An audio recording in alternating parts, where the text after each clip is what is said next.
I'm Pamela Powell, film critic for the Daily Journal's Real Talk. Movies, everyone loves them. Opinions, everyone has them. But your opinion is the one that matters in reviewing films. That's what makes the Daily Journal's web series different. You become the critic for the newly released film. Now sit back and see if we agree on a film, or do we agree to disagree.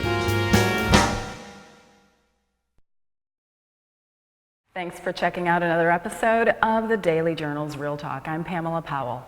Steve Jobs. There have been many movies about him. The most recent documentary is The Man and the Machine, as well as iGenius. And I can't even tell you how many books have been written about this man. So why is there yet another movie about Steve Jobs? Actually, I'm not quite sure. After seeing the movie starring Michael Fassbender and Kate Winslet, I really can't tell you why there was another movie made. Perhaps our guest, Terrence Alexander, can enlighten us, maybe tell us a little bit as to why we should go see it, or maybe we actually agree on not recommending this film. Welcome, Terrence. Well, thank you so much for having me. And I've been a great admirer of Steve Jobs and Apple for a very long time, and I was really looking forward to this movie prior to seeing it. Mm-hmm. Okay. There's some great things about it and some not so great things, and I'm sure you're going to be able to agree with me. First and foremost, the great things, cinematically beautiful. They really did some unique things like shoot in the style of film that was used during the time period, since this is set in 3 distinct time periods.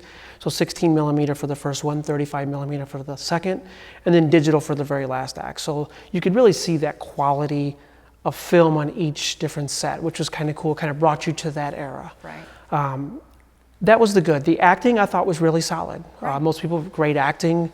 Dialogue driven, I thought the dialogue was great, but that's kind of where it stopped for me. I would agree. I thought it was a very thin plot. You never got to buy into any scene. Every scene before this big major launch, every single problem he ever had in his life was presenting itself 5 minutes before the launch. Right.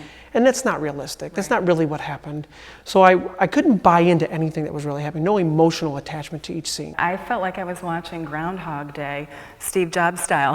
Here we are Absolutely. at, as you said, 3 different launches. I lost interest. The first scene I thought was very powerful. I'm like, wow, this guy is really a very antisocial, dysfunctional person, and he was pretty mean, especially when it came to his daughter. How am I It would be supposed more if they put me on the cover, but Dan I Cocky applied for decided to welfare kidney punch yesterday. me. I'm sorry? I said I applied for welfare yesterday. The Time article said your Apple stock was worth $441 million. And I wanted to ask you how you felt about that. Well, I feel like Apple stock has been dramatically undervalued. And I'm like, wow, this is going to be a great movie. But then, to me, that's where it ended as well. There is so much to be said about, like, Steve Wozniak and his relationship, and who's the man behind the actual intelligence of the computers. Absolutely. And they didn't develop their relationship at all. You can't write code. You're not an engineer. You're not a designer. You can't put a hammer to a nail. I built the circuit board. The graphical interface was stolen from Xerox PARC. Jeff Raskin was the leader of the Mac team before you threw him off his own project. We never got out of that auditorium to see what happened behind the scenes. What happened in those 5 years or 10 years that spanned that length of time in between the 2 launches or 3 launches? We never knew. So much happened too. You know, he lived a very interesting life, and so many things led to all these moments, and you only seen the moment.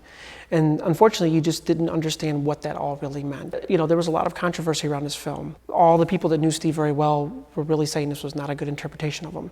I think you've seen a lot of the bad, but I almost felt like the end of every scene, he kind of redeemed himself slightly. Very first scene with his daughter, Right. He said, "I'll pay." Right. And so every scene, he kind of had this redeeming moment that I think kind of took away all the things I just watched. Because he was painted as someone who was very difficult and, like you said, antisocial, but Right. they left a sliver there at the end of every piece. They did, and he did grow as a person. You saw that growth, and I think Fassbender did a wonderful job as Steve Jobs. He actually, I felt, really looked like him. He did, at the end, the end, absolutely. Yeah, but other than that, I think there really just wasn't that depth. Like you said, they just didn't develop those characters, so I didn't care. I was bored to tears. I kind of was too, and I hate saying that because I looked forward to this movie for so long. The original Jobs movie with Ashton Kutcher was not good. Right. And this was equally not as good. Right. I think maybe they just need to leave the topic alone, and we'll go with those documentaries that are out there. The Man in the Machine is a very good film, and take a look at that one instead of spending your money and going to see this film.